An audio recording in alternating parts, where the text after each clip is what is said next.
You have a friend right now who could tell you the worst thing you've ever done, and still sit next to you at dinner. Think about that for a second.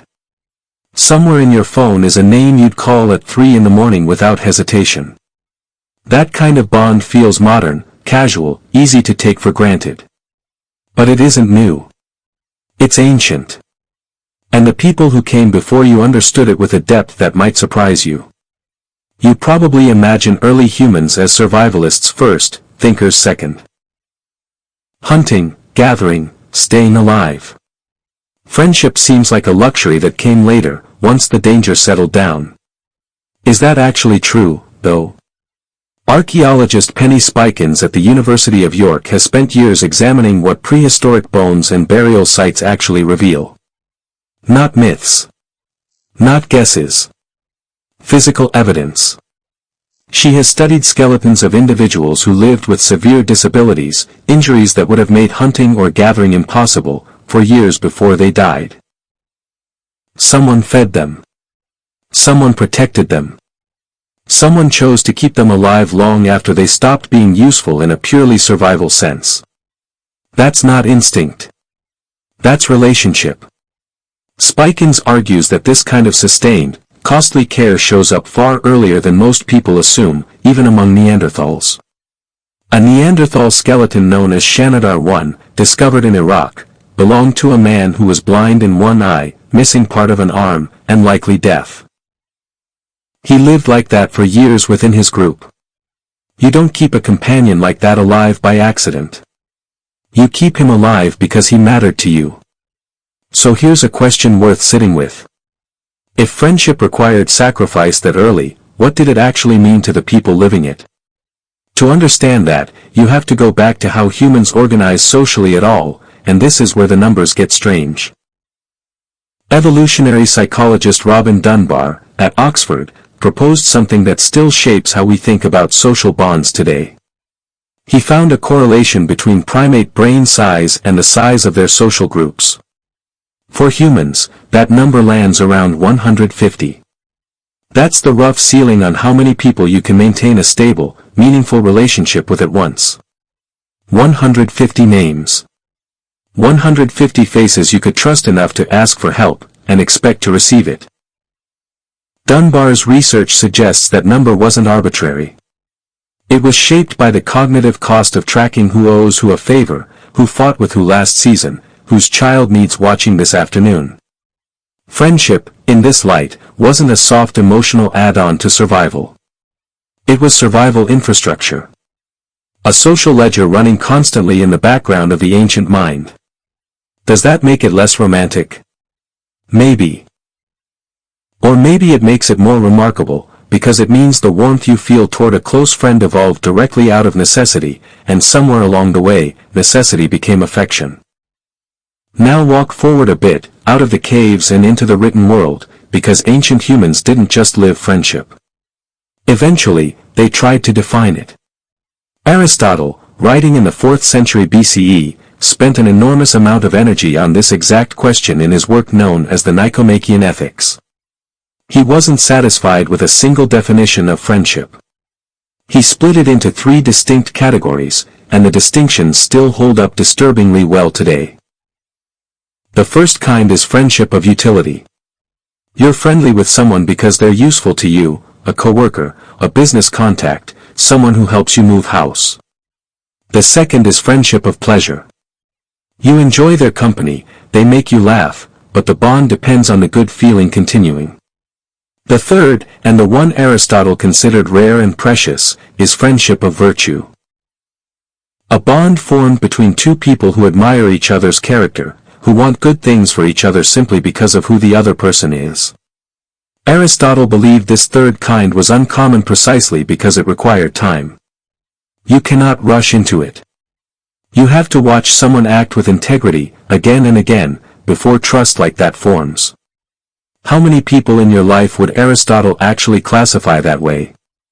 Not many, probably. And that's the point he was making 2,400 years ago. True friendship was never meant to be abundant. It was meant to be rare, and because it was rare, it was worth protecting. This is where ancient understanding starts to feel less like history and more like a mirror. You scroll through hundreds of contacts, thousands of followers, and somewhere underneath all that noise, you're still operating on the same ancient math. 150 meaningful connections, at most. A handful of true ones, if you're lucky. But there's another layer here worth exploring, because friendship in the ancient world wasn't only philosophical. It was ritualized. It was formalized in ways that modern life mostly abandoned. Consider the practice found across numerous ancient Mediterranean cultures, including the Greeks, known as xenia, or guest friendship.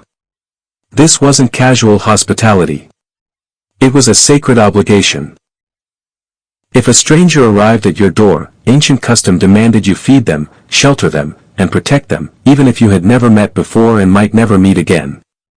In return, the guest owed respect and eventually reciprocal hospitality if roles ever reversed. Why would ancient societies build such rigid rules around helping total strangers? Because friendship, in the ancient mind, wasn't only about affection. It was about extending your web of trust into unfamiliar territory.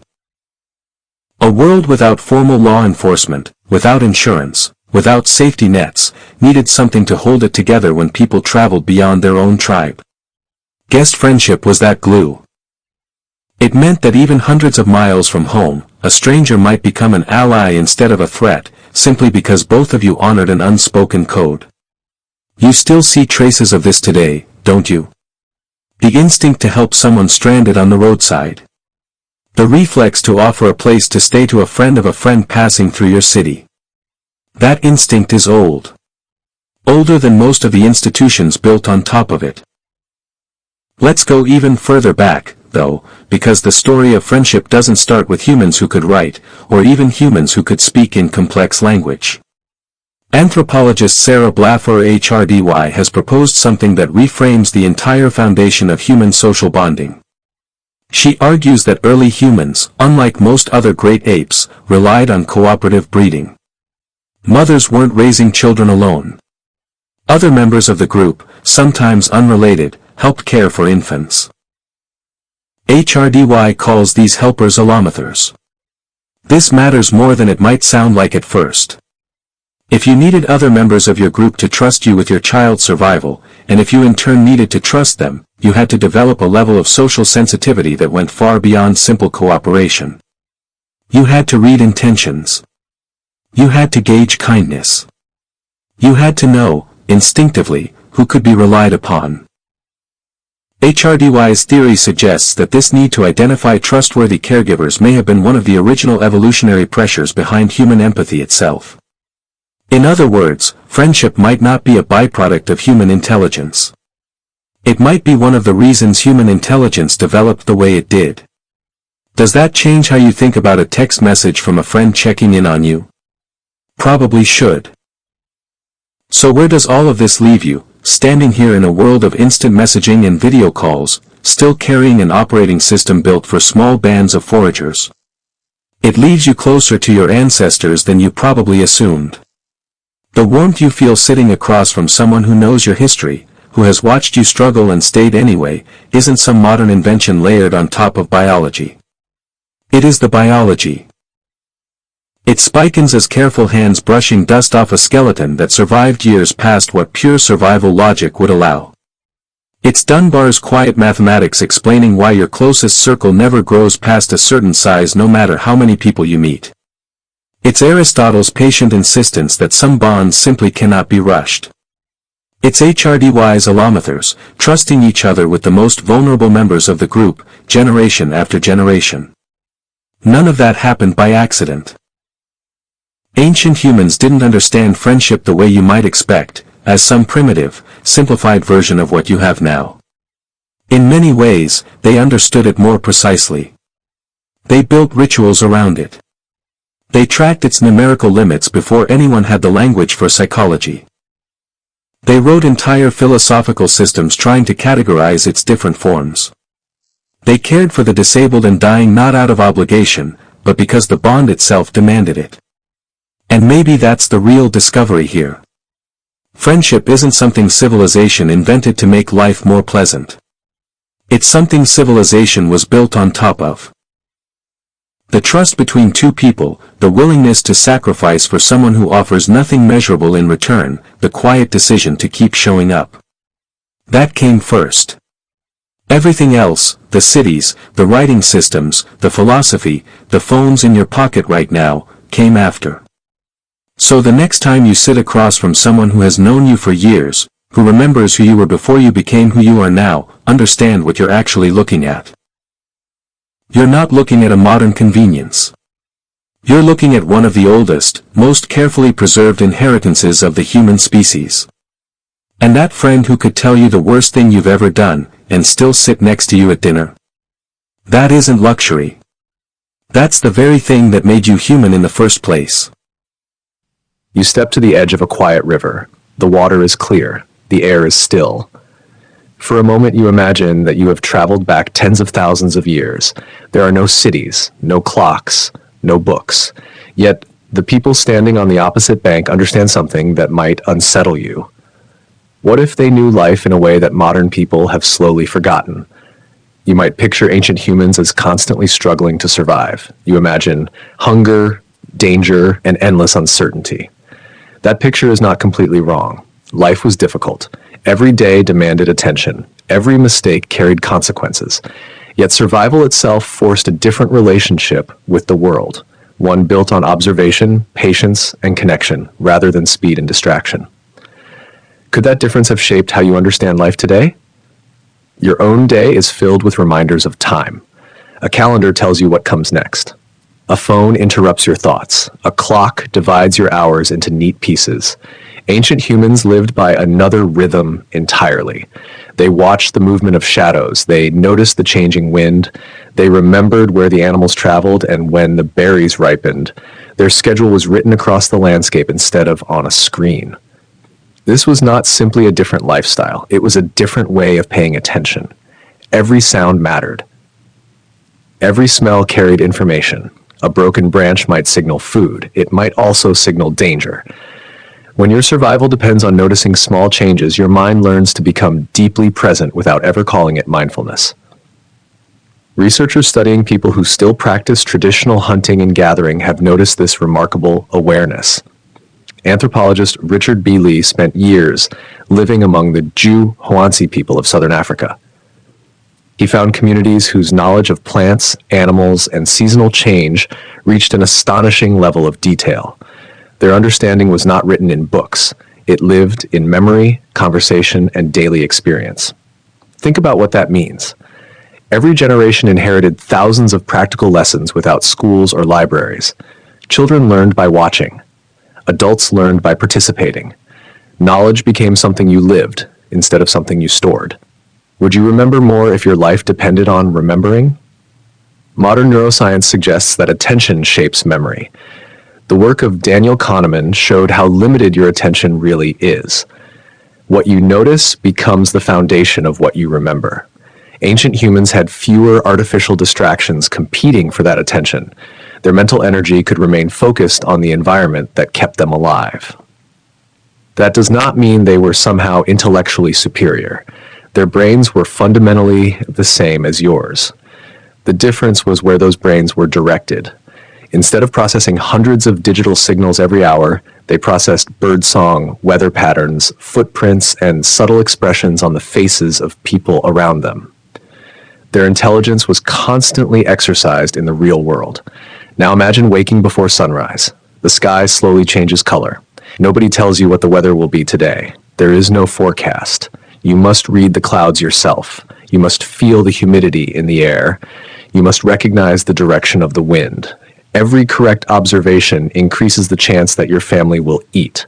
Every careless assumption carries a cost. How would that change the way you see the morning? Many archaeologists believe that cooperation, not competition alone, became one of humanity's greatest strengths. Evidence from prehistoric sites shows individuals who survived serious injuries that would have been impossible to endure without help from others. Someone shared food. Someone protected them. Someone waited while they healed. Compassion was not simply kindness, it was part of survival. This idea has been explored by archaeologist Margaret Mead, who was often associated with the observation that signs of healed injuries in ancient remains reflect a community willing to care for one another.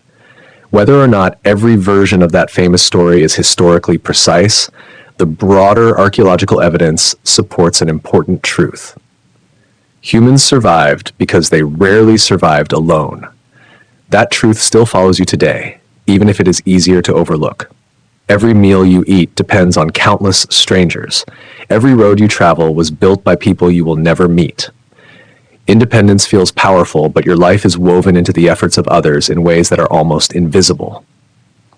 Ancient humans likely understood that dependence more clearly because it stood before them every single day. A successful hunt was shared. A dangerous journey required trust. A child belonged not only to parents but to an entire community. Life was experienced as something held together by relationships rather than individual achievement. If you measured success the way they often had to, would you count possessions or would you count people? To them, the answer may have seemed obvious, and perhaps that is where one of their deepest lessons begins. There was another lesson hidden in almost every day they lived. Nothing remained the same for very long. A valley full of animals could become empty within weeks. A river that flowed all spring could dry up under a relentless summer sun. A familiar forest could burn after a lightning strike and return years later in a completely different form. Change was not an interruption of life. Change was life itself. You often expect stability. You expect your home to remain where it is. You expect food to be waiting in a store. You expect electricity to work when you flip a switch. When one of those expectations fails, it feels like something has gone wrong. Ancient humans could not afford that assumption. Their world constantly reminded them that certainty was temporary. Would you worry less if you expected life to change instead of expecting it to stay the same? Their understanding of time was probably different as well. You divide your life into minutes and deadlines. They divided theirs into seasons, migrations, rains, and the return of familiar stars. The night sky was not entertainment. It was a map. It was a calendar. It was a source of orientation that connected every generation to the same patterns above their heads. Imagine standing beneath a sky untouched by city lights. Thousands of stars stretch from one horizon to the other. The Milky Way forms a bright river across the darkness. You notice how certain stars rise together. Others disappear as the seasons pass. After enough years, these patterns become as familiar as the streets around your own home. Research into traditional societies has shown that detailed knowledge of the night sky was often passed down with remarkable accuracy. It helped people navigate, predict seasonal changes, and remember important stories. The sky became both a practical guide and a cultural memory. Stories themselves may have been one of humanity's greatest survival tools. Before writing existed, every important lesson had to live inside someone's mind.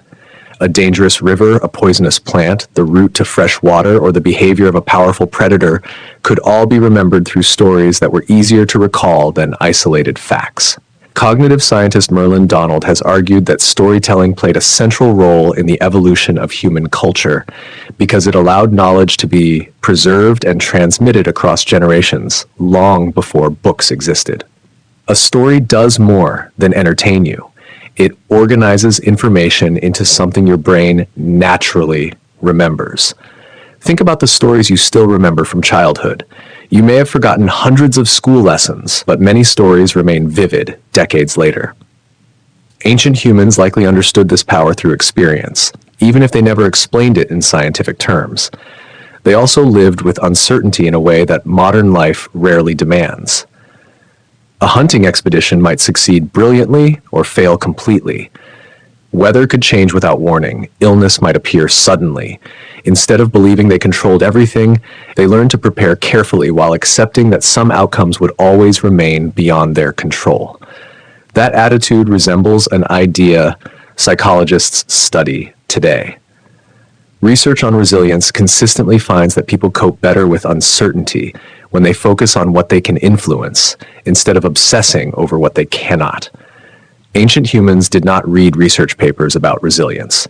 They practiced it because reality required it. What parts of your own life become heavier simply because you expect complete control? There is another difference that is easy to miss: silence. Your world is rarely quiet. Even when you are alone, there is usually music, traffic, notifications, or conversation. Ancient landscapes often contained long stretches of genuine silence, interrupted only by wind, birds, insects, or distant animal calls.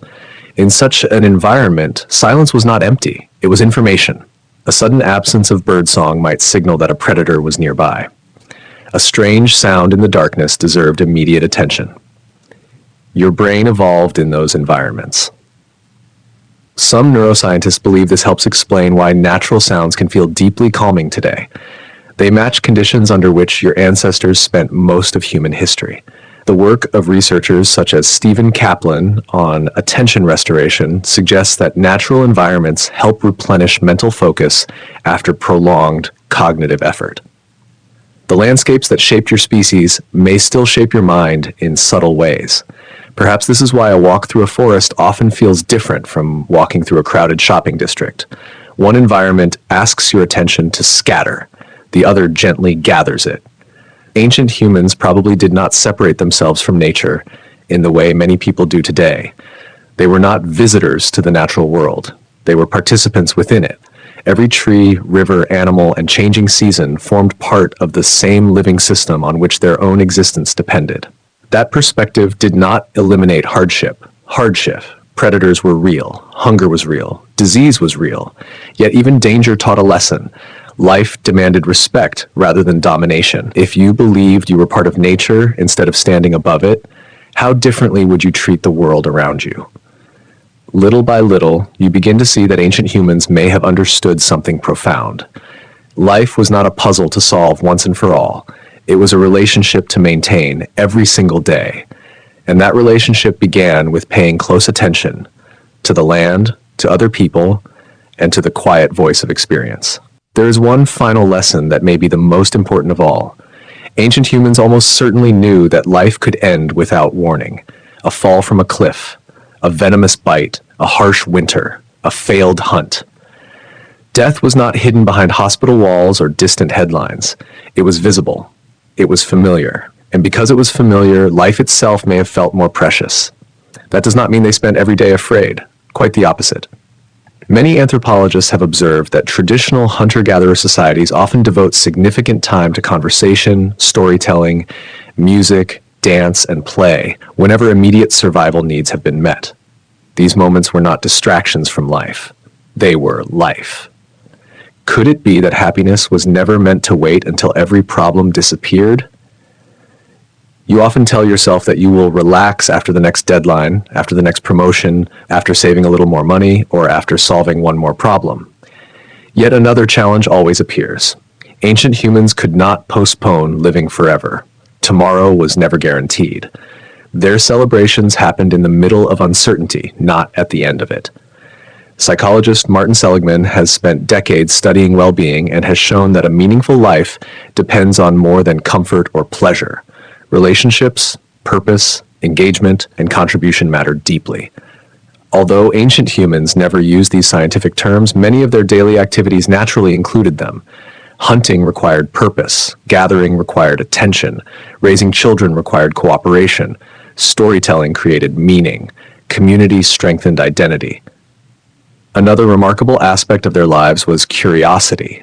They did not possess laboratories, satellites, or microscopes, yet they observed the world with extraordinary care.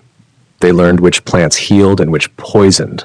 They recognized animal tracks that looked nearly identical to an untrained eye. They predicted weather from subtle changes in clouds, wind, and the behavior of birds. Science itself begins with careful observation. In that sense, every attentive hunter, tracker, and gatherer practiced the earliest form of scientific thinking. They formed ideas. They tested them against reality. They remembered what worked. They discarded what failed. Knowledge grew slowly, one observation at a time. Would you notice as much if your phone disappeared for a month? That question is not meant to criticize modern technology. Technology has transformed human life in extraordinary ways. It has reduced suffering, expanded knowledge, and connected people across the world. But every powerful tool changes your habits. When information is always available instantly, you may observe less carefully yourself. When navigation is automatic, you remember fewer landmarks. When answers appear with a search, patience becomes harder to practice. Ancient humans had no choice but to develop patience. Seeds became plants only after waiting. Children became skilled adults only after years of learning. Seasons changed at their own pace. There was no shortcut around time itself. This patience shaped another kind of wisdom. They likely understood that every action carried consequences extending far beyond the present moment. Overhunting could empty a valley. Wasting food could threaten the group later. Damaging a reliable water source could endanger everyone. Survival encouraged long-term thinking because nature responded slowly but honestly to every decision. Modern environmental science increasingly echoes this lesson. Small actions accumulate. Habits become systems. Systems shape the future. The principle feels contemporary, yet its roots stretch back to humanity's earliest experiences with the natural world. There is also humility in their story. The more they learned, the more they encountered mysteries they could not fully explain. Why did storms arrive when they did? Why did illness strike one person but spare another? Why did the stars move with such astonishing regularity? They searched for meaning through observation, tradition, and shared stories. Today, science answers many questions they could not. Yet every scientific discovery opens new mysteries of its own. Perhaps wisdom has never meant knowing everything. Perhaps it has always meant recognizing the limits of what you know while remaining eager to learn more. If you could speak to someone who lived 40,000 years ago, you would probably teach them many things. You could explain electricity, antibiotics, airplanes, telescopes, and computers. But after that conversation ended, they might quietly teach you something in return. They might show you how to sit without reaching for a screen. They might teach you how to recognize dozens of birds by sound alone. They might show you how to read approaching rain from the movement of clouds. They might remind you that every meal begins with the earth. They might help you discover that silence is not empty. They might reveal that belonging is more valuable than owning. They might ask why you hurry through moments you can never experience again. And perhaps the hardest question of all would be the simplest one. What are you paying attention to? Your answer shapes your life more than you realize. Attention becomes memory. Memory becomes experience. Experience becomes identity. The person you become is built, little by little, from whatever consistently receives your awareness. Ancient humans probably never described life in those exact words. They did not need to. They lived them. Every sunrise invited attention. Every season demanded adaptation. Every relationship strengthened survival. Every story preserved knowledge. Every shared meal reinforced community. Every challenge reminded them that life was fragile, remarkable, and deeply interconnected. You still carry the same brain that carried them across continents, through ice ages, over mountains, and into every corner of the world. Your surroundings have changed beyond anything they could have imagined. But the deepest architecture of your mind remains astonishingly familiar. So the next time you step outside and feel the wind, notice the changing light, hear birds in the distance, or share a quiet conversation with someone you love, remember that these experiences connect you to an unbroken human story, stretching back tens of thousands of years. You began this journey wondering whether ancient humans understood life in ways modern people sometimes overlook. Now perhaps the better question is whether you are ready to notice what they never stopped seeing.